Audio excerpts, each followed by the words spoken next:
Well, we're just a minute off here, and I'm actually going to get us started on time. We do have a few people who have some time constraints today that are going to join us, so we're going to go ahead and get started. So welcome, everyone. So happy to see you here today. I wish you more sun than we have, but you know, it is what it is. It's spring. I'm going to go ahead and get us started. Let's begin with our land acknowledgement. We'd like to open this convening by recognizing that we are on the unceded ancestral land of the Coast Salish peoples, the traditional home of all tribes and bands within the Duwamish, Suquamish, Tulalip, and Muckleshoot nations. We cannot work to fulfill our mission and our vision of an anti-racist present if we don't first acknowledge and recognize the true history and cost of colonization. However, acknowledgement is only a first step, and we urge you to engage in accountable relationships and informed actions. A few quick announcements just to get out of the way here. Just a reminder, this is a network and you are the one who you have been waiting for. So please do send me updates and info to include in the BHI Network Policy Digest. Make sure you're signed up for that digest and get others to do so as well. It's kind of our best avenue of communication. And I really hope to see people reaching out to me to put items in. I want to know what's happening in your part of the ecosystem. And then we have a pretty full agenda today, which is why I got us off to a start here. I'm going to go ahead and start us off with a quick kind of recap of our 2024 legislative session, looking at the wins and some learnings. And then I will be handing it over to Patience, who will be having a chat on reflections for the 2024 and 2025 legislative session with Representative Chopp and Representative Taylor. We will hear a Covenant Homeownership Program Study overview and learn about the next steps about this important project, and then discuss Seattle's comp plan and look to opportunities for us to engage as a network and as individuals. And then we'll end with some open floor time. So if you have some wonderful news to share, or if you have something that needs to kind of rise up for the group, then please feel free to use that time. And then we'll be all done here at 2. The meeting will be recorded, so if you have to head out early for another meeting, know that the link will come your way next week. So I'm just going to get us started, gonna just go right into it here in terms of a legislative recap. So we went into the 2024 state legislative session with a full roster of policies to advocate for, and we came out with 5 great wins and some learnings to process. We had items to advocate for in 3 of our 4 buckets. So we had active bills in the funding, cost reduction, and zoning and regulatory reform categories. We came out with wins for funding and for zoning and regulatory reform. Our funding bucket had the most policy actions to advocate for this year, and we had a great session. We came into the session with $0 going into the Housing Trust Fund, but because of your advocacy, we left the session with $127 million allocated, bringing the biennial total to a record-breaking $527 million. And that is a big deal. And I think it's important that we celebrate it. We always move along in the journey as if it didn't happen. So please do take some time and celebrate that. It is a big deal. It's record-breaking. $24 million in that Housing Trust Fund will be going directly to home ownership, with $18.3 million available for Commerce's homeownership RFP round this summer. So looking for funding, it's coming your way. We asked for $3 million for our CHA operating budget proviso and received $2 million, but a win there as well. So $500,000 of that will be going to draft a plan with strategies to reduce the cost of a modest home. $1.5 million We'll provide pre-development and organizational capacity support for buy-and-for homeownership developers and increase homeownership counseling services and community outreach to those who will become eligible for the assistance through the Covenant Homeownership Program. We had a Habitat receiving its full $6 million request for its Columbia City Homes project. This is going to be the largest Habitat building in the world when it's completed, so that's pretty exciting. And then the sales and use tax can now be used for 80% AMI homeownership projects. So jurisdictions will be able to consider funding affordable homeownership opportunities with this new resource. We know ideas are important in the policy process, but funding is what turns ideas into action. And that is somewhere where we were really concentrating this session and where we really made some wins. In zoning and regulatory reform, our other bucket that had action for a win this session, we saw one big win in Sightline's parking bill to address parking requirements that have been a hindrance to development. This is a great first step, and we hope to see more parking barriers removed on the jurisdictional level as this bill's implemented, and also as communities solidify their comprehensive plans and thinking about, how can we alleviate our housing crisis? Where's the role of parking and what do we need to do? Now, in terms of learning opportunities, this year was a short 60-day session. And in a short session that's falling in the middle of a biennium budget, some policies just don't get the traction that they need to get passed. But it doesn't mean that the work that happens isn't cumulative, right? It often will go right back at a better starting point in the next session. Legislators and champions learn about the bills, and in the interim, there can be a lot of stakeholder engagement and change that could make the next time they move forward the real big bet for them. So the Affordable Homes Act had strong leadership from Representative Berg and Senator Frame. They helped get this bill passed in House Finance, and it was heard in Senate Ways and Means. But the bill failed to pass after facing strong opposition from private developers and realtors, concerns that the bill would negatively impact real estate development, and a reluctance to basically pass a tax bill. It's an election year. So remember, though, that thousands of people signed in pro for this bill, all of you, and it will be back in 2025 with that strong pre-session outreach to swing lawmakers to ensure its passage. Now, not every policy action we advocate for will make it across the finish line in a session, but that doesn't hinder us from learning and leaning in and using our voice for change. In terms of the Washington Future Fund, this was not heard in the committees. The bill will be back in 2025, and we will hear from champions at our June meeting to learn what we can do to help this bill get passed. The wealth tax was also not heard in committees, so we'll reconnect with champions on next steps there. In our land acquisition and value capture category, we didn't have any active bills this session. We do have the Acquire Land Near Transit effort, but it wasn't submitted as a bill for 2024. Instead, stakeholder work is going to begin very soon to prepare for 2025, and I will certainly be providing you with announcements of opportunities to lean in for the stakeholder work. In our cost reduction category, only 2 of the 3 bills we were supporting went forward. The REIT-exempt affordable homes was not submitted for 2024, but it may be finding its way into the Affordable Homes Act in 2025 or just come up as its own submitted in 2025. So we'll continue to follow that. The homeowner property tax relief bill, that never did get out of the Ways and Means Committee. So we'll follow up with champions about the next steps there. The construction sales tax exemption did not leave the Finance Committee, but there are strong prospects for 2025 as legislators are now familiar with the ask and will not be in that supplemental budget next year. So we're going to hear from champions after they regroup.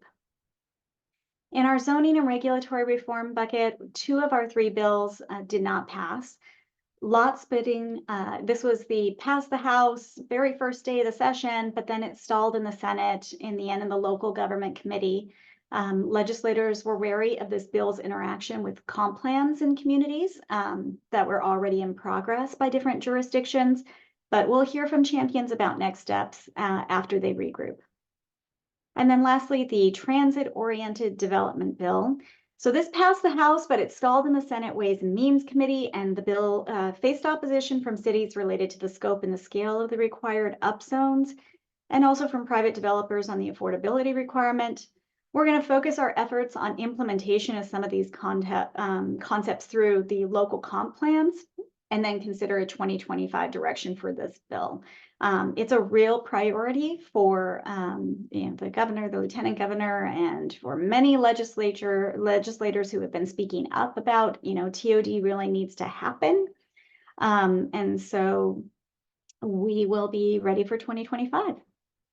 So that's just a quick recap. We're not going to do a Q&A for this here, but please do reach out to me with any lingering questions you have. But in the interest of time, just to make sure that all of our guests will be able to participate fully, I'm going to go ahead and move us forward to our next section. So patients will be leading a conversation here with Representative Chopp and Representative Taylor about their reflections on the 2024 legislative session and what's coming up for them in thinking about the 2025 legislative session. Two really huge champions in the legislature. And if you hadn't already heard, our very own Representative Frank Chopp, who has been in the legislature for a very good, solid period of time, will no longer be in the legislature after this year, but will be reconcentrating his efforts on that that organizer energy that he brought in before he landed up in the legislature. So we will continue to see and hear from him, but just a huge thanks to Representative Chopp for all of his service. And with that, I'm going to go ahead and stop sharing my screen and pass it on to Patience. Well, thank you, Bambi. I thought we moved a motion to reverse that announcement and it was adopted. So Frank, there is no way you are being let go. We're excited about the next chapter and working more full time with you and just incredibly grateful for all your work. But Bambi, what an outline of great wins this session. It was a short session and kudos to all of you and the legislators for being able to get things done in this short amount of time. I especially want to thank folks who showed up for the budget proviso, many of you who sent letters of support. It's incredible to have big wins each year. We had the CHA in 2023, and we doubled down this year with the budget allocation, and that was truly impressive to watch. And I especially want to thank our two duo, my favorite legislators, Representative Chopp and Taylor, who have been just incredible partners in this work.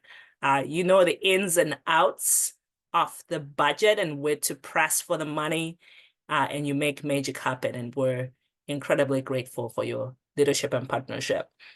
I also want to give a shout out to the fact that we're not just celebrating the big wins at the state level, we're also celebrating a big milestone that we hit on March 22nd, and that's the Covenant Homeownership Program Study that we're going to spend time on today.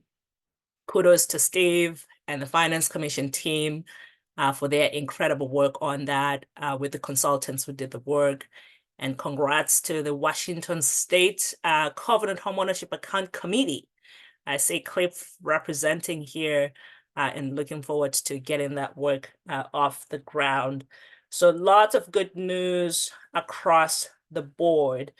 So we want to spend a few minutes just reflecting on the wins It's always good to get to a certain level, to the mountaintop, and take the view, pat ourselves a little bit on the back, refuel for that next level, and that's what we want to do here. But as we do so, we also want to talk about the next steps, the strategy for 2025, because we deliver on these wins, because we do spend time planning proactively and really having our game plan set for us to hit the ground running. And that's what we want to do. There's a lot of work to follow up on the Covenant Homeownership account, and I'm hoping Rep Taylor will talk a little bit about what she plans to do in 25. And Rep Chopp will be talking about our outside strategy for the people, politics, and money triaging that we can do. And then there's some opportunities like the Fort Lawton project in Seattle that remains on a dead still, and I think we have some partnership that we can be reflecting on. And there's a plan within the $2 million that we talked about for the production of starter home opportunities at scale. And I think some of the conversations from that as it's being rolled out could be an area of conversation that we could have. But TBD on that, as the commission is busy getting off on the study and the program. So we'll get to those conversations at the right time.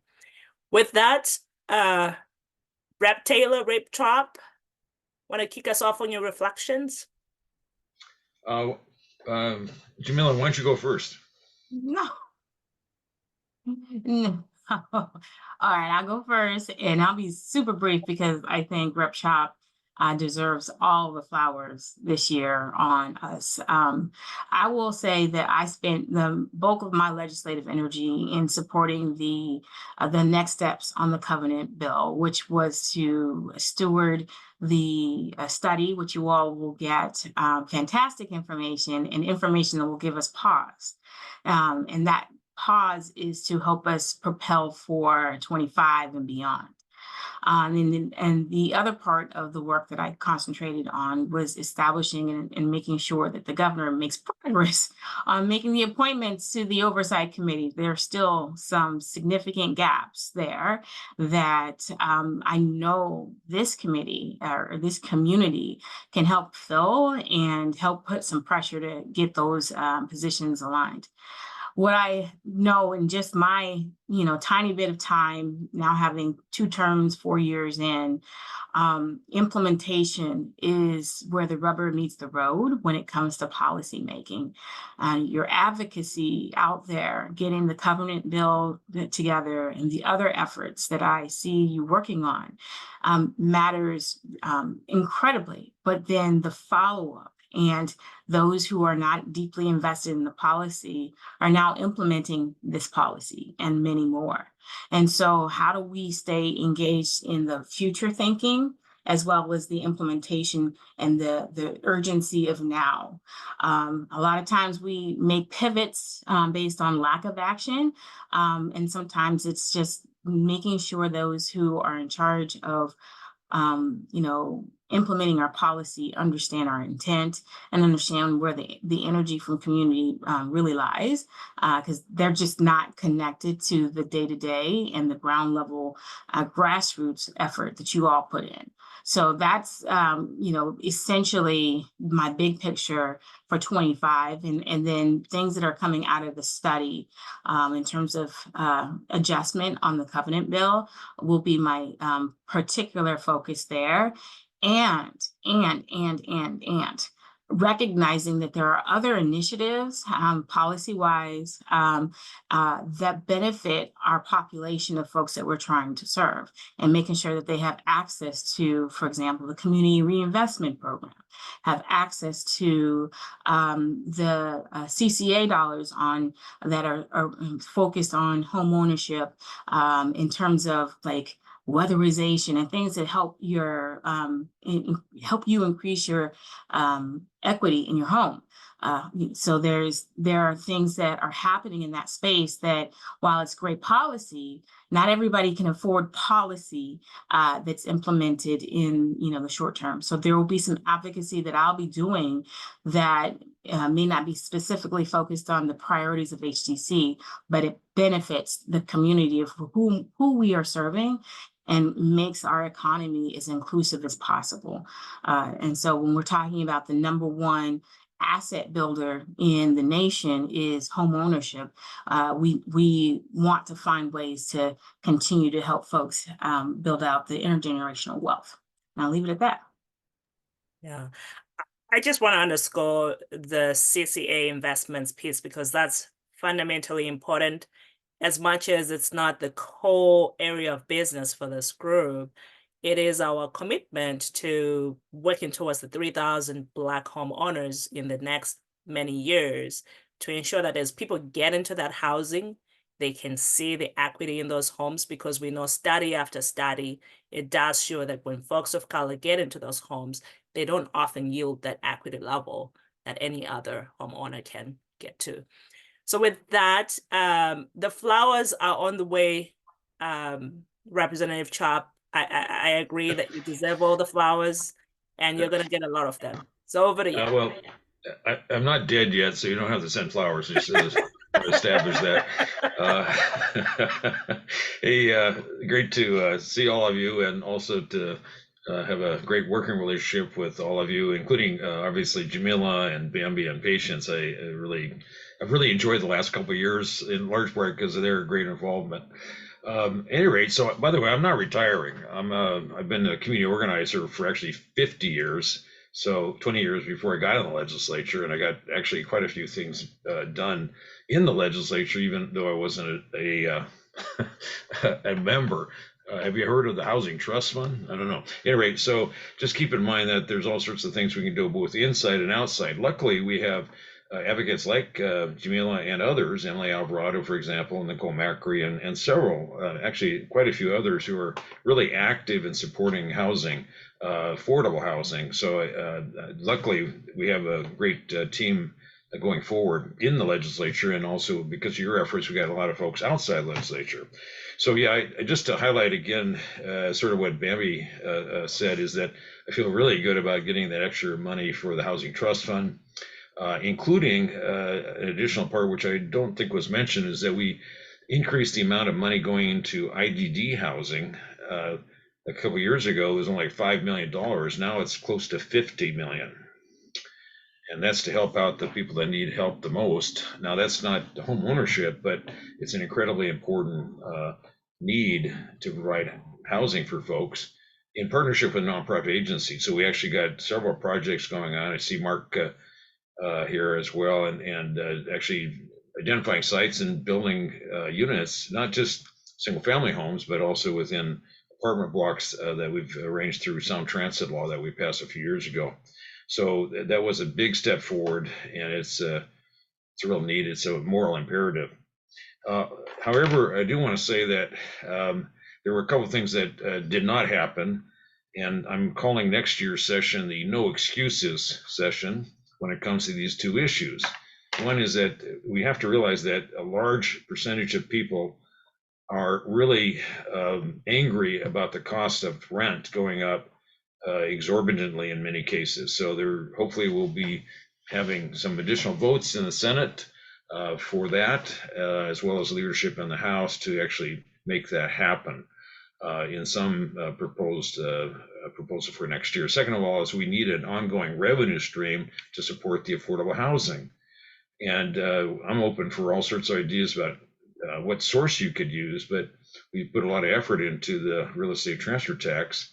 April Berg did a great job as finance chair to advance that, and along with Noel Frame too, by the way, in the Senate. She helped out over there quite a bit, but we've got to get realistic. If we're going to meet anywhere near the goals of affordable homes, I mean, I'm talking about affordable, not market rate here, we have to provide some additional state subsidy. Moving on, in the budget today, you mentioned about $2 million for the Covenant Homeownership account. That's true. About 1.5 million will go to housing counseling and organizational capacity building for us to go forward on that. And that money will be, I think Steve might refer to it later. We put the money in for the Department of Commerce, and then they'll shift it over to the Housing Finance Commission to actually do a request for a proposal, I assume, to actually get the money out the door so we can build the capacity, both for the organizations as well as the individuals who want to buy a home. So I'm looking for that. Included in that 2 million is 500,000, as I think Patience mentioned, to actually really hone in on some very important things. We passed a national leading legislation. Okay, people are starting to notice across the nation with the Covenant Homeownership Account. Now we have to implement it, and there's 3 things we have to do about that. First one is we have to have sites that where we can spur the effort forward. Now I'm talking about obviously not just privately owned sites, but publicly owned sites. And I've started a list, and thanks Patience for bringing up Fort Lawton. Even in Seattle, you might think, well, by the way, where was ground zero in terms of the racist discrimination? Well, it was sort of like in Northeast Seattle. So we should put some more housing out at Sandpoint, for example, right next to the neighborhoods like Arden and others that were discriminatory way back when. Also at Fort Lawton, and I have several other sites that I will propose to be dedicated to Covenant Homeownership Account. Okay, so first one is the sites. Second one is we need affordable starter homes. We've got to look beyond the box that we're in terms of just looking at what's available in the market. So there's specific ideas about this. So I'll be working with Steve, obviously, in a work group, which I assume will include some of you, obviously, to really think through how we could make some starter homes affordable. Because if you go out, the median price for a home in Seattle now is close to $1 million. We got to do better than that, folks. That's an understatement. And the last one is funding. We funded the Covenant Homeownership Account with the document recording fee, which was rather elegant because those restrictive covenants were in real estate documents that the state recorded. But that was not just the only part of the problem in terms of the system that was in place to discriminate against people of color. So we need to look not just creatively, but thoughtfully about which other parts of our economy can contribute to reconciling this and to remedying the harms that were done in the past. As you can imagine, I still got ideas about that too. But let's work together at least on those 3 things and many other things too as well. Thank you for your time. Thank you.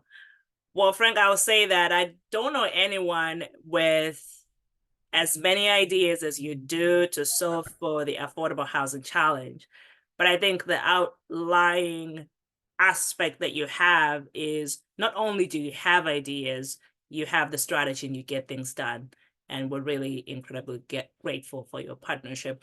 There's a question about the document recording fees. I won't recall the number in not too long ago that we received through DFI, but the numbers we're coming in slightly lower, about 40% at the start. We expect that as the real estate cycle takes a turn, those numbers will continue to increase and get to the rightful place. But that's where we are at this point. We can follow up with the specific number. So with that, Bambi, we're right at 1 o'clock. I want to thank the legislators once again and hand over to Bambi. The one piece that I'll highlight is that we have a core strategy group that convenes monthly. So we'll be reconvening with the legislators to begin the roadmap for 2025. So if you have ideas of, here's a policy path that can be taken and we would like to organize and work together, let's do that proactively, send that to Bambi. And with that, I will hand over back to Bambi. All right, thank you so much, Patience and Representative Chopp, Representative Taylor. And of course, I hope you will feel, if you have the space in your calendar, to continue to join us here in the meeting today. But we are going to go ahead and move in with our next section here. So we have Lisa DeBrock, and we also have Steve Walker here from the Washington State Housing Finance Commission. They are basically the home of the Covenant Homeownership Program. And, you know, big deal, had a release of the study that had been in the making at a lightning speed since we passed this legislation in 2023. That came out on the 22nd. And so up on their website, you're going to be able to access that. I'll put it in the link here. But we're going to go ahead and hear kind of a study overview and then also understand kind of the program next steps and timeline. So Steve and Lisa, hand it over to you. Wonderful. Thank you. Trying to share the presentation, so hold on Okay. one moment. So while you are teeing that up, Lisa, thank you for doing that. Good Friday afternoon to everybody. I'm Steve Walker. I'm the So- Executive Director of the Housing Finance Commission. And Hold Lisa, on, how's it Steve. going? Bambi, it says that the screen sharing is failed to start. So I don't know if I need to send this to you because it doesn't seem to be letting me share. Well, you are co-host, so you shouldn't have an issue, but why don't you go ahead and send me an email and I'll pull it up. Thank you. And I'll try to kill a little bit of time while that's happening. So I'll just begin by saying we are both excited and honored to be here to share really a celebration of hitting a milestone, as well as really giving everyone a clear picture of where we are and where we are headed with the great work that this group did and that the legislators and that we just heard from, as well as Senator Lovick and others, really that championed the Covenant Homeownership Act in the 23 legislative session. So thank you for giving us some time today on the agenda. How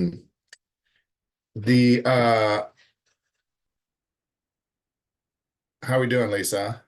Should I keep dancing here? Yeah, you better keep dancing. I'm really Okay, struggling. so This is freezing. Thank you. I'll just begin by highlighting that you know, again, it was the advocacy of this group and the legislative leadership that really got the Covenant Homeownership Act passed. It was a bipartisan legislation. So, and at the root of it is addressing a legacy of housing discrimination in our state. And as we get into this presentation, I know that the first couple of slides are just regrounding everybody in sort of the core components of the act itself, and that includes, as was mentioned, a $100 document recording fee. We are working with, I see Ann there, we're working with Ann, her team, and DFI, or Treasury to help keep a monitor on how the document recording fees are rolling in. And so that's a new system for us to rely on our other state agency partners to inform. I think it's rolling in. As we all know, the pace of document recording fees has two things to keep in mind. It has some seasonality to it. So 1 month doesn't predict a whole year. And that given the downturn in construction right now, document recording fees are not coming in at the pace that they have in more recent years. So, but resources are coming in. We are charging forward. So that's the funding source. The first step for us in implementing the program was a research study that has been mentioned and really is the foundation upon which the case can be made that the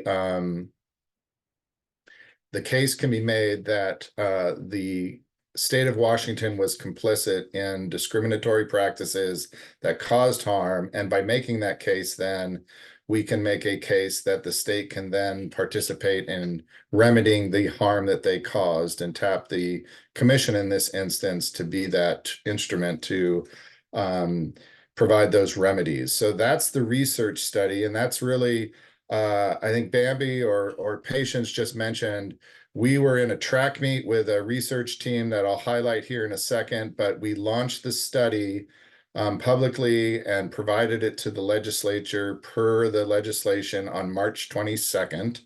That was a major track meet, and a lot of folks spent a lot of time on it, and it's just a huge milestone worth pausing and celebrating. So don't want to lose sight of that. The new program will be providing financial assistance to home buyers, eligible home buyers, and we'll get into what makes an eligible home buyer in the form of down payment assistance and other closing costs. And then, as has been mentioned, the commission has been tapped to oversee, design, and implement the program. There is a component that establishes in the Department of Financial Institutions a oversight committee that folks on this call are already on, and that is up and running. And that is an oversight committee that reports to the legislature periodically on how well the commission is doing in realizing on the vision of the Covenant Homeownership Program and Act. So that's sort of some background. Thank you for whoever's got the slides going. That's about all the dancing I can do. So let's go to the next slide, maybe. So here's the timeline. I mentioned March 22nd, and I want to emphasize a couple of things. On April 2nd, just earlier this week, our key research partner, the National Fair Housing Association, did a public webinar, and some of you may have heard that, presenting sort of presenting the whole study, including key findings. And I want to say that recording is on our website, as is the study. So if you didn't see it or you want to hear it again, please use that resource. It is worth listening to, and it takes, if you're like me, it takes a few times at least getting through it to really start tracking with what all is in that study. We are in a big pivot now, we at the commission, in that we now take that study, take the legislation, that both of which are informing the program that we are now in our own track meet to launch in July. And so here's a couple of milestones. April 15th, we are doing a public listening session that we invite everyone to, and we need your help getting the word out, where we will bring some of the proposals from the study, as well as some of our own recommendations that need to land and inform the actual launch of the program in July. We need to take that to our board. That'll happen in June, as well as a public hearing in April. So those are just some big milestones as we start charging forward with the program implementation. Next slide, please. So I think it's the way that it's helpful to think about the program now is to appreciate sort of what was in the legislation, what is in the study, what decisions need to be made, and that together informs how the commission will be launching the program in July. So in the study, some of the parameters include its down payment assistance in the form of a loan. You need to be a Washington resident to be eligible. The income targeting is below 100% AMI. You need to be a first-time home buyer. And you need to demonstrate that you are a resident or a descendant of one who has been excluded from home ownership due to a restrictive covenant on or before the passage of the Civil Rights Act in 1968. So that's a lot, but that's what is sort of the first layer of must-be's in the program, and that's in the legislation. So next slide.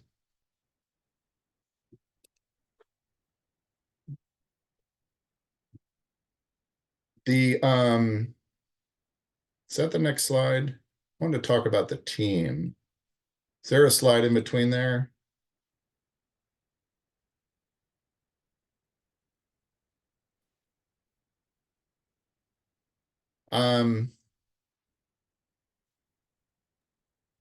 I thought there was a slide on the team, but could you go higher in the deck, earlier in the deck, and I'll try to. Let me see if you have anything that may have gone down to another place. Doesn't look like it. Yeah, yeah. No. Okay, go right after the timeline then. I'll just pivot here to, and then parameters. Yeah, if you could just stop there. I want to talk for a moment about our research team. And this was an amazing research team. I want to shout out to Adria Buchanan, who I think is on this call or was on this call. She was a key piece as she led a lot of not only the research, but a lot of the engagement and education around it. So our team included the National Fair Housing Alliance as sort of the lead expert on all things fair housing. And then we had two local fair housing organizations, Adria's group, the Fair Housing Center of Washington, and then also the Northwest Fair Housing Alliance. And then there was a research firm, Apton Associates. Collectively, that was the whole team that produced this incredibly impressive study. Next slide. Actually go back. Now we're together. This is where I want to be.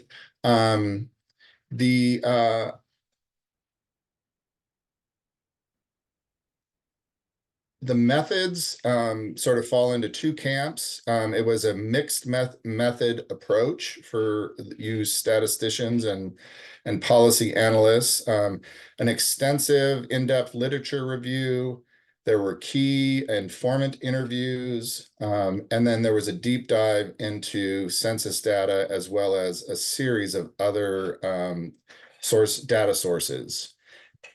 Then on the right-hand side is the community outreach, and this is where Adria and her team and the Northwest Fair Housing Alliance did a lot of work in terms of a series of surveying, presentations and listening sessions, and then a number of public service announcements and other ads in a variety of languages, just to make sure we are reaching as broad of a stakeholder community to provide input and inform the research and the study itself. Next slide, please. Okay, real quickly, and I want to make sure I'm moving fast enough. How are we doing time-wise? Okay, good. Okay, so the study, brace yourself, it's just under 200 beautiful pages. So it is a big document, but it's a critically important document. Remember, this is the document upon which the case is being made that the state of Washington caused harm and therefore can take action to remedy harm. It needs to be very narrowly tailored to meet a very strict scrutiny legal test. And I just want to emphasize that. Chapter 1 is really the role of government, particularly state government, in lending discrimination. Chapter 2 is really looking at the lasting impacts of that discrimination and how it's still present today, primarily or in large part captured by rates of home ownership. Chapter 3 is exploring and testing whether existing efforts to close homeownership gaps has been effective. So looking at existing race neutral approaches and determining whether that's actually moved the dial, which the conclusion, no surprise, is no, it has not. Those race neutral programs have not been effective in closing the homeownership gap among marginalized communities. Chapter 4 is then looking at, well, what might a race conscious program do to remedy those impacts, including specific recommendations. And then chapter 5 is a piece that helps us understand how we can evaluate the effectiveness of whatever program we put in place. So really holding ourselves accountable and making sure that we are actually being effective. And they've recommended a number of different approaches. So in the study, especially in chapter 4 and 5, well, chapters 1 through 3 sort of make the case. Chapter 4 is giving us some ideas and options for how we can design a program. And chapter 5 is helping us to think about how we can evaluate that program. Okay, I'm going to take a breath and let Lisa pick up from there a little bit. Thank you, Steve, and hi, everyone. I'm Lisa DeBrock. I'm the Director of the Homeownership Division at the Housing Finance Commission. It's nice to see everyone this afternoon. And, our division will be working very, very hard to stand up a program before July 1st, and we're very excited about this opportunity. And the good news is that a lot of the program guidelines do come directly, as Steve mentioned, from the legislation. And a number of the recommendations then come from the study itself with some choices. So one of the major questions in the study is regarding who exactly will the study help? And from the study, the eligible groups for the Special Purpose Credit Program are Black, Hispanic, Native American, Alaskan Native, Native Hawaiian, other Pacific Islander, Korean, or Asian Indian. And these were, this group was chosen both on the historic discrimination and showing that there are current homeownership disparities in the ownership rates throughout the state. So on top of that, the study is recommending customized down payment assistance, really to enable households with incomes between 80 to 100% of AMI to afford a modest home within the county. And it does offer a couple different models for consideration. So hopefully we can balance the program costs with housing choice. We want to give families and homebuyers a reasonable choice of homes wherever they'd like to live. It also recommends that the down payment assistance loan be at 0% interest. Next slide, please. So in terms of next program development, I sort of highlighted already, but we really want to make sure we're offering enough assistance to allow a home buyer to purchase a home in any city with as few barriers as possible. Steve also already mentioned our listening session and public hearing coming up. We hope that you will definitely join us for one or both. And we're going to be very busy in the meantime setting up the different program policies. So we need to be able to give clear communication to all of our lenders to let them know how to calculate amounts of down payment assistance and really how to help households and our home buyers gather the documentation for the pre-1968 residency as it is outlined in the legislation itself. So Karina and Dietrich, who I know are on this call, are going to be very, very busy, especially during the month of June, going across the state and doing in-person training and some virtual training to all of our partners and advocates. We're happy to chat about the program at any time.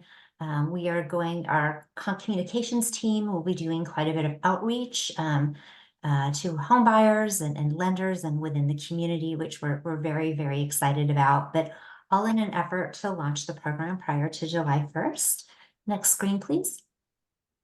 So the study does give us some choices to make based upon data.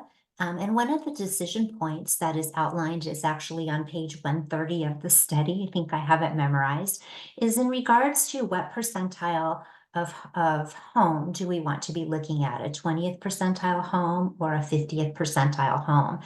And it does break out the cities specifically for King County, although this is, of course, applicable to the entire state.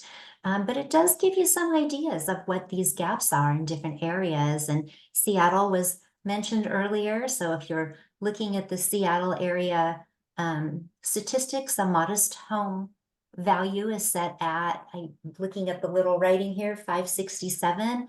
With an average gap of 192,000 per household, and a mid-level home, if there's even homes at 819,000, would leave a gap of around $490,000 for a family making between 80 to 100% of area median income. So go to the next slide, please. This will show you other cities within it, and I realize some of these amounts may seem really, really high. However, we've got some really, until there are some very large gaps to fill in order to make this program a success. There's also some recommendations within the study about specific caps on down payment assistance, so it'll give us some choice there. And next slide, please. And so what we're definitely going to need your input on a lot of this. So if you have some specific ideas, I hope that you'll reach out to me and be active in our listening sessions and our public hearings. But beyond what we've just said, the study does have some recommendations, specifically in regards to maybe some recommended legislative changes to think about in the future. And one of them is considering expanding the eligibility of the households that are eligible from 100% of area median income to 140% of AMI, as all income categories need help in this very, very expensive market. Obviously, the higher you go in AMI, the less assistance you need, so that might be a good thing. And this also the study also talks about considering allowing participants to reuse some or all of their assistance to apply to purchase a subsequent home, as we want to avoid trapping families. And this also includes considering offering a grant or forgivable loan over time. These are other things that might take a legislative change. They also have suggested considering opening up for other studies, future studies, serving other groups that may have been impacted by states' unlawful discrimination, and also widening that criteria. So a lot to think about, especially for our oversight committee and all of our champions that are here today. So definitely a lot more to come, a lot of exciting things to come. You can definitely learn more about our program on our website. Steve mentioned the 1 hour session that was held this week. It was a great session. I hope that you will all take the time to listen to it. We want you to share your input. I'm happy to, again, have you reach out to me individually. I'd love to chat with you further about your ideas as we walk down this path jointly together. And for home buyers, we definitely want them to call our Homeownership Resource Center as the entry point to get information that they may need.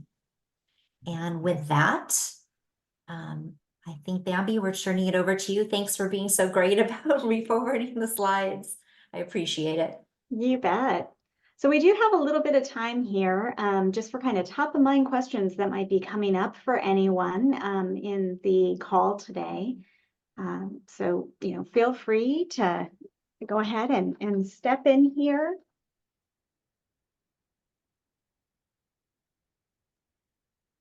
Lisa. Hi, this is Loretta. Hi, Loretta. Yeah, right. So 2 questions. Obviously, I'm going to ask, since it's a specialty down payment program, there will be a requirement for housing counseling. Is that correct? The study does not specify yes or no, but I would imagine housing counseling would be a huge part. So Awesome. Well, also, if you need any help, I would love to work with you and Dietrich on how this benefits who we're serving and how we put it together in such a user-friendly way that lenders will actually use it. thank you. And I was at the BHI full team meeting the other day, and Marty was kind enough to appoint me a BHI subcommittee as well. So I'm going to be leaning on all of you to get your advice and your input prior to our April 15th meeting. I see Okay. Mark's got his hand raised too. Yeah, I just had a question. Is it contemplated that this other state and local down payment assistance could be layered with this to the extent that the household is eligible? Yes, absolutely. It can be layered within the commission's DPAs and with outside community seconds, such as yours and home sites and anyone else within the state. Absolutely. Great. And then we do have a question in the chat. If you could speak to the effect that the kind of limited supply of affordable homes might have on the potential benefits. Yeah, I'll take that one. I think we can all answer that question. It's going to have a huge effect, as Frank highlighted, and as is carved out in a budget proviso that he sponsored. We need to have a plan for increasing inventory, especially inventory that speaks to first-time home buyers throughout the state. We need to take advantage of large land opportunities. We need to take advantage of infill opportunities. And so I would say in order for the Covenant Homeownership Act to really realize on its vision, that is a problem that we need to solve. And so I would say everyone stay focused on that, whether that's in our future legislative sessions or helping inform the plan that we will be developing for that. Kathleen? Just a follow-up, I noticed in the recommendations in the report that there was a recommendation around incentivizing for-profit developers, but there wasn't, and unless I missed it, there wasn't also a suggestion that there be a mobilization of more capital for nonprofit developers like Habitat, Homesite, Homestead, CLTs across the state, habitats across the state, because we're all ready to scale up production. We would love to be a bigger part of the answer to that if we can get the resources to do that. Yeah, thank you for that, Kathleen. I can't picture exactly the spot you're referencing, but I would say that every conversation we've been in, it's a both and.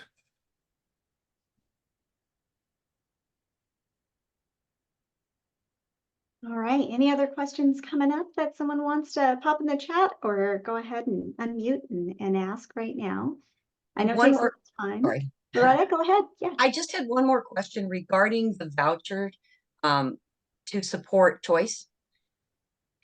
That part kind of confused me at the listening session earlier this week, or when you guys presented the study. Were you guys hoping to be able to layer when people receive a voucher, it can either be for rent or for home ownership, and lenders can use that to increase affordability? And I wasn't sure if that was going to be a part of this down payment, like it will allow for that. All right, I didn't quite catch from the presentation. I'll have to re-listen to that, but the Home Commission's programs obviously allow you to use a voucher for home ownership for qualifying. We Just don't making have sure. any overlays, so I don't anticipate that to be an issue. Great, thank you. Sure.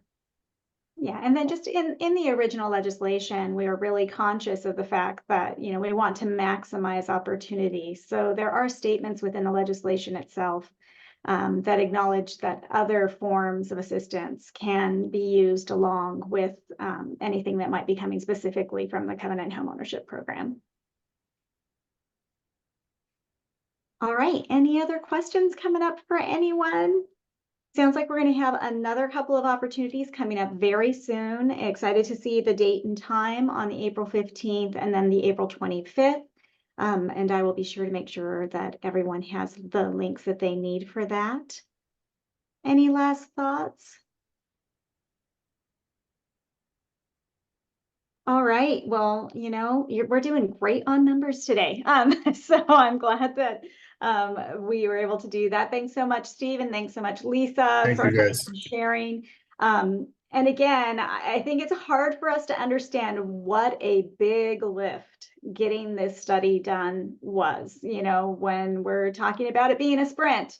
It was huge. You know, that legislation got finished at the end of March of 23. That study just came out, and it was not a lot of time, and they did an excellent job. And Steve did mention it's 200 pages, but I'm going to point out again, if you don't have the 200 pages in you, you got at least 50, because that history introduction chapter is amazing. It is quite succinct, and it really lays out a story of the narrative of what has been happening with discrimination within our state, and something definitely to try and get through. You know, you may not get through all the technical stuff of everything else, although it's super interesting in the end, but that history is important. It's kind of why we're here. Go ahead, Steve. Amy, can I, if we have one more minute, I want to emphasize one more thing that I mentioned, but I'd like to just emphasize it. And I think Rep. Taylor touched on it too. This is the first special purpose credit program that, again, needs to be defensible in a court of law, which it will likely get challenged. And what that translates into is it's not perfect. It does not remedy all harm. It is limited, and unfortunately, it has to be intentionally limited to a very narrowly focused scope. And I think Rep. Taylor was very kind in saying that it's a fantastic study, which it is, but there are some things in it that causes many and will cause many to pause and wonder why more of this and not less of that, or less of this and more of that. And the legislation, as Frank knows very well, was intentionally written to do one or more special purpose credit programs. So I like to think of that as we are just getting started. And so as you consider this program, as you engage with our team, on a actual program and some of the policy decisions that we will be making, I just want to always keep in mind that this is a first of its kind in the country. And we've intentionally went after it very, very comprehensively to make sure that it can meet a legal test. And I just don't want that to get lost, because I also don't want to get lost is that we have a lot of work still to do. And we have a large parking lot already of future legislation or amendments to this legislation, which we want to continue to populate. But I think it's really important to just keep that in mind. And Frank has heard it a million times and he knows it well. So thanks for giving me that opportunity. All right. Well, great last words there. And again, that's a message to us. It was a great coming together to lift this up and get it to pass in 1 year. But as Patience was saying earlier, everything is about implementation, and it's about making sure that the intent is what actually lands up happening in implementation. And we're really happy to have partnership over at the commission and with legislators and with all of you to make sure that we're keeping all eyes on and we're thinking about the things maybe we didn't see or we didn't think about that can come up. So please do reach out. We're going to go ahead and thank our guests and then move on to our next section here. So we're going to move from that kind of state level to kind of all over the state level in terms of our comprehensive plans. And most particularly, we're going to be talking about the Seattle Comprehensive Plan draft.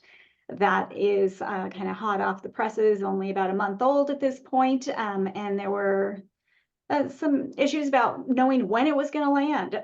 And so champions and advocates have been really putting themselves together to make sure that they could respond.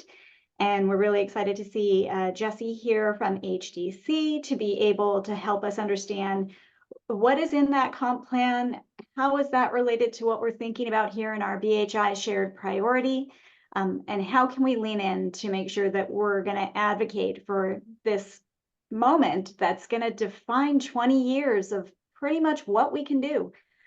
So over to you, Jesse.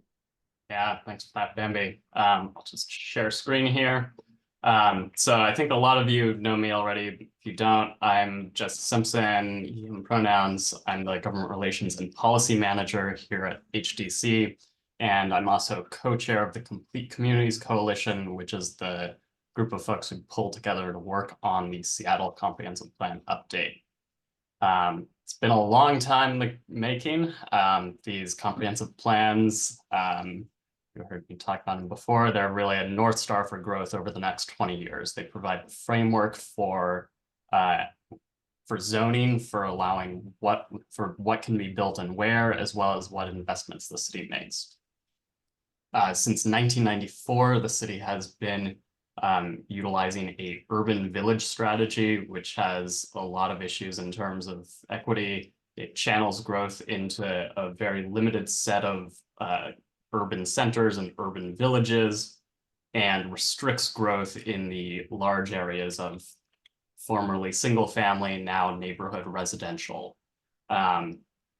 This really replicates some historic patterns of inequity in terms of where growth is allowed, and really has just been supercharging development in just the multifamily and commercial areas, while restricting our ability to add more housing, and especially more affordable housing options in the single family neighborhoods.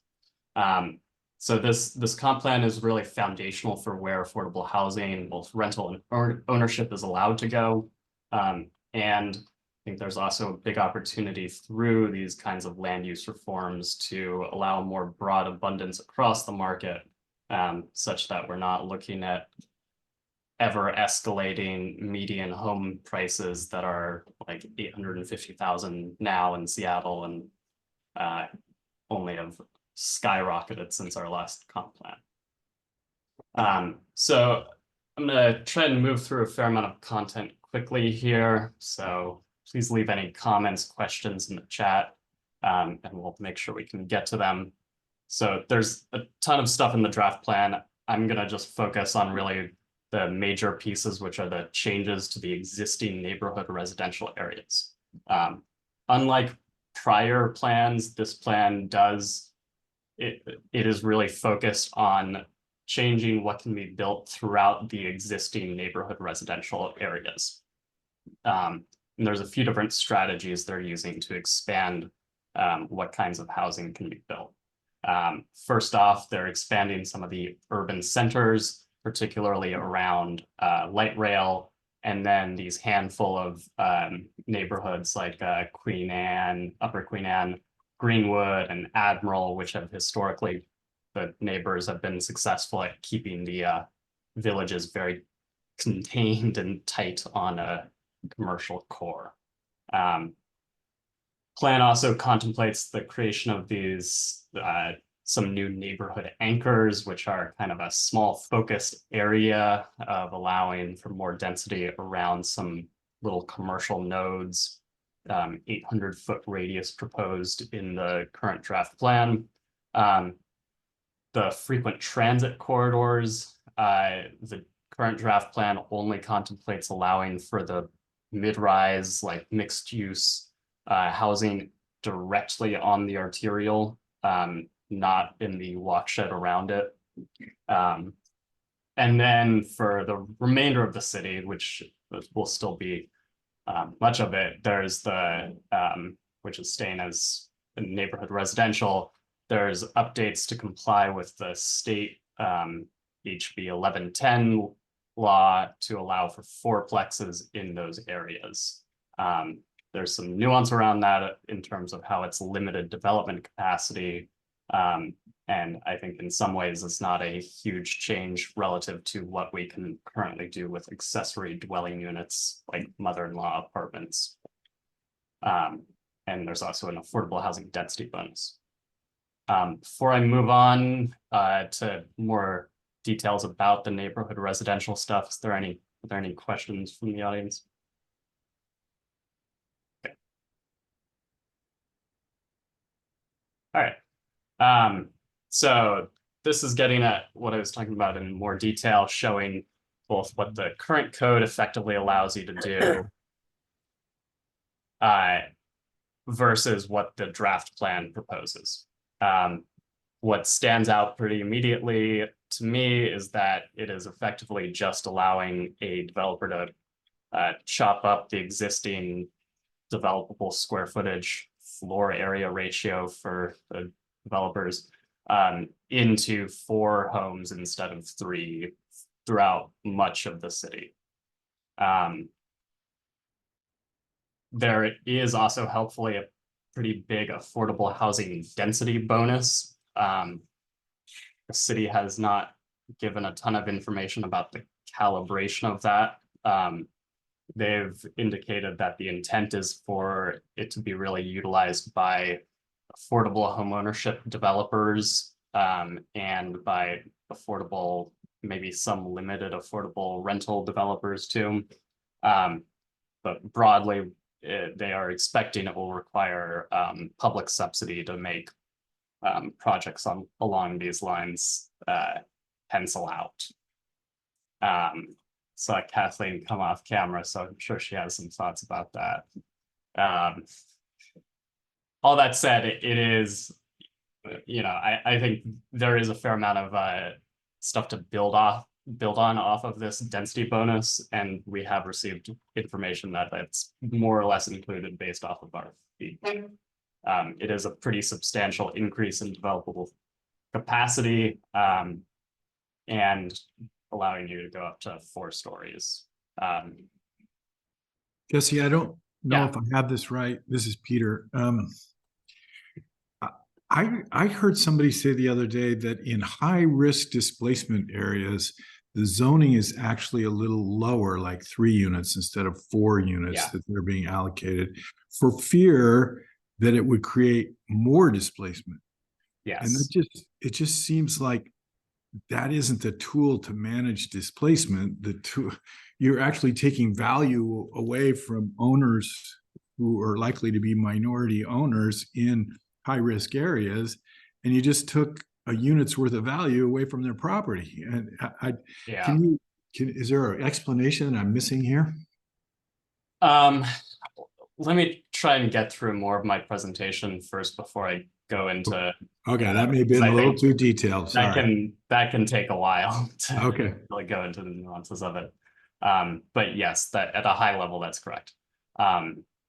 So one thing we've really highlighted through our engagement as part of the Complete Communities Coalition is just how does the draft plan differ from what they've studied in the draft environmental impact statement, DEIS, as like the upper limit of what's feasible, their alternative 5.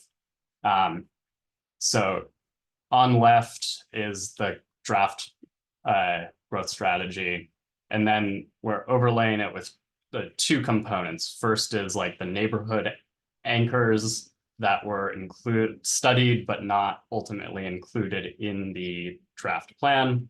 And then I think even more importantly, a map of the total frequent transit and park walkshed, which is, I think, a solid demonstration of the difference between allowing for mid-rise homes solely on the arterials versus in the like 5-minute walking distance around the frequent bus stations. You add it all up, and I think there is still quite a bit of scope to go further than the draft plan. We proposed a number of policy recommendations based off of just coalition discussions and thinking through what can we do to improve the plan as much as possible. You can find a full position paper on our website. Broadly, these changes aim to expand how the comp plan supports affordability and advances equity. And again, while staying within the overall framework of the draft plan, like where they're targeting new growth, as well as what's been studied in the draft environmental impact statement. These are aiming to both allow for more housing, to mitigate displacement risks by allowing for more capacity, specifically in those low displacement, high opportunity areas, and pull down some of those inequities in land use that have historically segregated more affordable housing types to basically the central city and arterials. I view these as basically intended to align the future land use map with all of the pretty wonderful language in the draft plan about expanding housing opportunities across the city, promoting equitable development citywide, focusing growth and investment in complete walkable communities, and meeting the challenges of climate change for a resilient future. Like the draft plan framing language, no notes really. It's actually quite strong framing language, strong pro-housing language. I think what it needs is some specific policy changes to ensure that we are actually stepping forward to meet those plan aims. So the specifics are expanding middle housing to allow for more family-sized homes in those 4-plexes and 6-plexes, to allow for 3+ bedroom homes to feasibly be built in the neighborhoods. Aligning with the Department of Commerce model ordinance code, I think, is a good starting place. First, and then second, expanding transit-oriented development, getting back to that walkshed, not just having the apartments on the arterials, and expanding the neighborhood anchors, both bringing back the ones dropped and pushing out the radius a little more. And then working on the affordable housing density bonus structure to try and ensure some feasible use of this bonus without necessarily needing scarce public subsidy. You know, as HDC, we are fighting for as much funding as possible at every level of government, but we also know that's always going to be a scarce resource.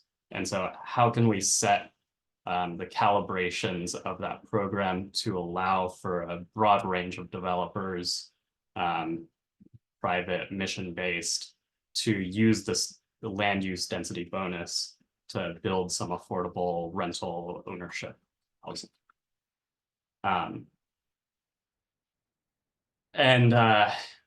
Okay, big engagement coming up, and then I'll run through some of this, leave it up, and then address Peter's point. And then there's other questions, we can roll through those. So we are in about the middle of the comment period for the draft environmental impact statement. It runs through May 6th. Through that time, written comments are really important. We need as many people saying pro-housing things as possible to have a chance of improving the plan relative to where it currently stands. There's some open houses coming up. A lot of them have already passed, but we've got District 3 coming up April 16th at Garfield. That one should be fun. District 4, Eckstein Middle School, and D4 on the 25th.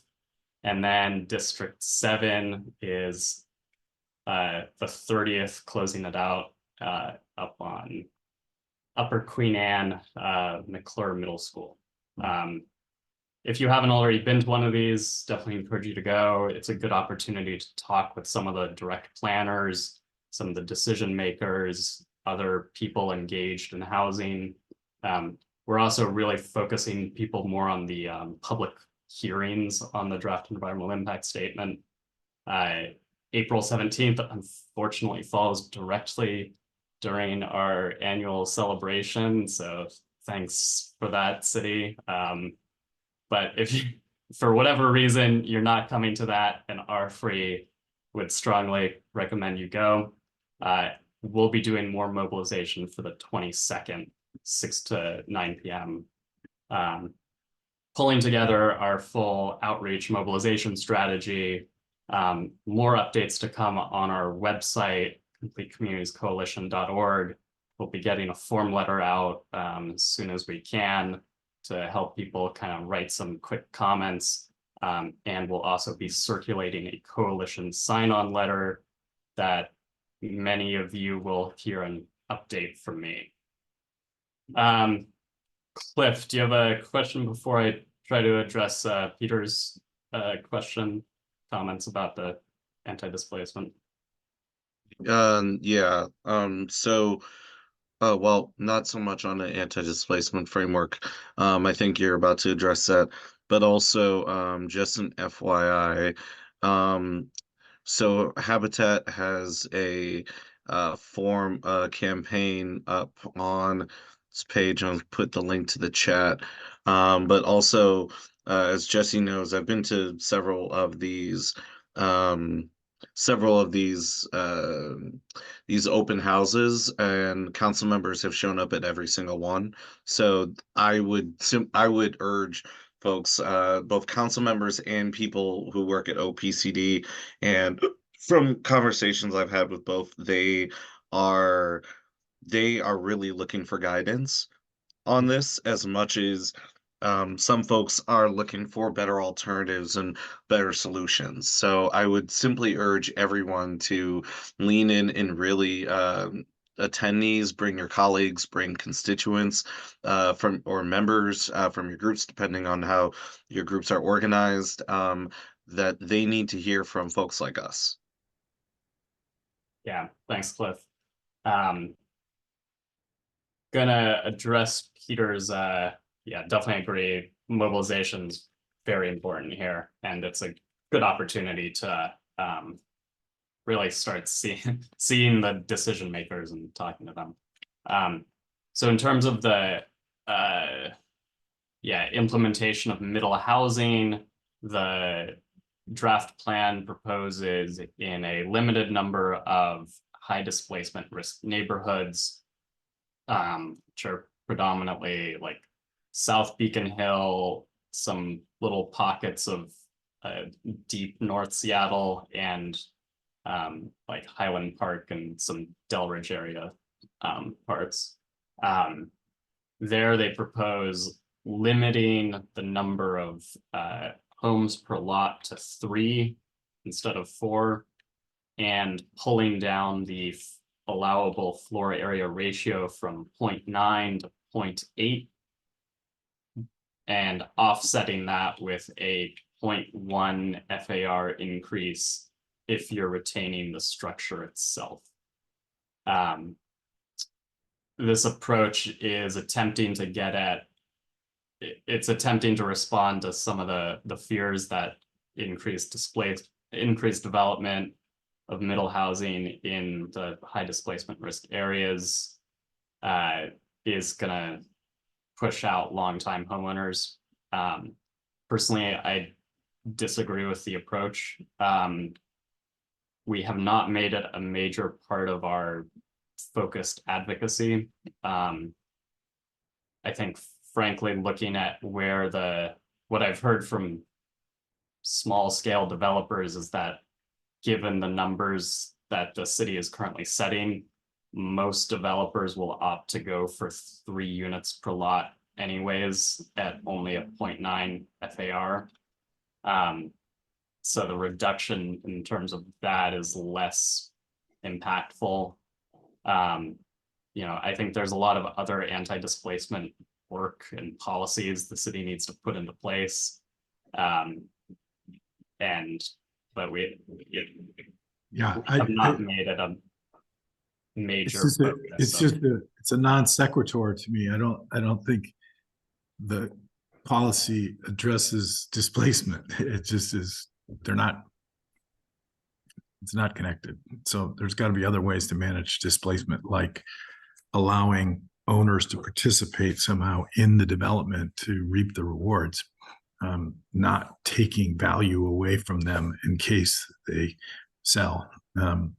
So anyway, good explanation. Sorry to ask such a weirdo question in the middle of all this complexity, but good explanation. Hey, Jesse. Hey, Joy. The BHI Sustaining Existing Homeowners Project team talks a lot about homeowner displacement that's driven by people not being able to keep up with their property taxes over the long term, like long-term owners and tax impacts. Will you talk a little bit about how zoning changes in this proposed plan will affect property taxes of middle-income owners, or do you think that will be a byproduct or not? Yeah, so property tax impacts are pretty complex. The city has not formally analyzed them as a general mode. What I can tell you is that the move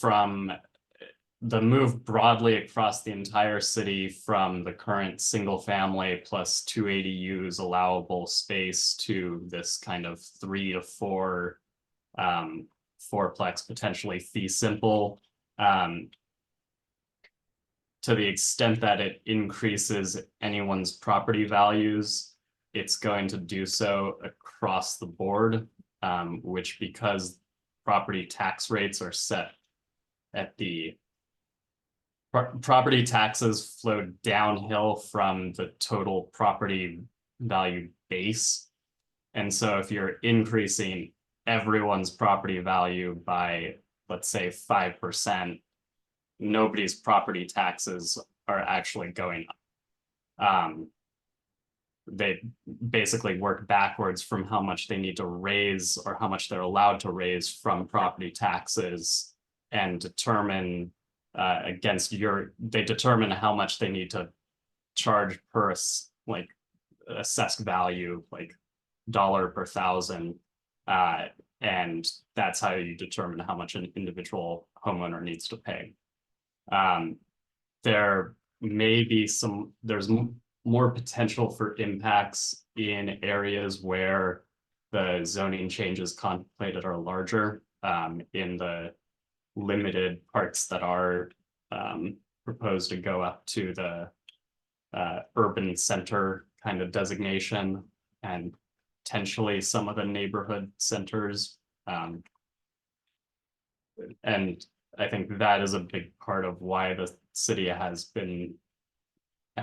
slow pedaled the more substantive zoning changes in the higher displacement risk areas. But broadly speaking, I would say that we are, when thinking about property tax impacts, spreading up zones out further mitigates a lot of those individual specific, homeowner gets a big increase in their assessed value.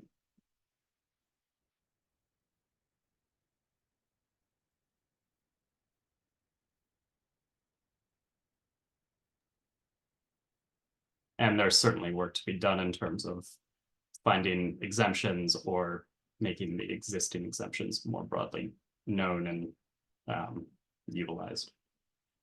Any other questions here for the last few minutes?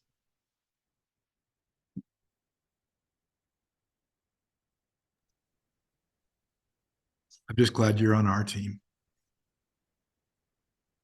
Thanks. Or I'm on your team. All right. Well, we are actually heading to the very end of the hour here, and I do want to leave a little bit of time for people who may have some updates. Thank you so much, Jesse. I'm just going to reiterate kind of what was in the digest this week. The comp plans, there's a great little 30-minute video, if you have a chance, that I had a link to in the digest this week. And one of the guests there, Inye from WNRE, had a really interesting statement that said, people think comp plans and they become like deer in the headlights, right? It's just so much. And he just wanted people to re-ground themselves in the fact that you need to bring your experiences and your knowledge and just bring it into the room and ask the questions as you have these options. And you don't have to, be the expert of all the things. Sometimes coming from a different perspective allows questions to happen that wouldn't have been there because people are just looking in the lines. So I know it can be hard to try and digest all of that. But I think the big point is, it's going to be huge 20-year effect. So, lean into that question. I'll be providing more materials through the digest so that you can think about writing comment and bringing it in. We will be definitely mobilizing something for the 22nd. So yeah, absolutely. Have a look at those resources and we'll bring more. Does anyone have an amazing announcement or something they would like to share? I'm sorry, we don't have as many minutes open at the end here as we would have preferred. But we had quite a few different things happening today here in terms of topics. Anything coming up for anyone? All right. Well, I know that you are all eager to have Friday over, and so move on to your life outside of the Monday through Friday. I wish you the best for this weekend. I really do hope you will reach out with me. Any questions you have, I will try to make sure that you're going to get the PowerPoints from this meeting. You will be able to get the recording. And I'm, there for that moral support if there's something that's coming up for you and you just want a thought partner. So please do reach out to me. And thank you so much for sharing some of your afternoon with us today. I hope that you learned a little something or some questions came up for you. And please do share. So we will see you again next month, but stay connected before then. And thank you all for being here today. See you later.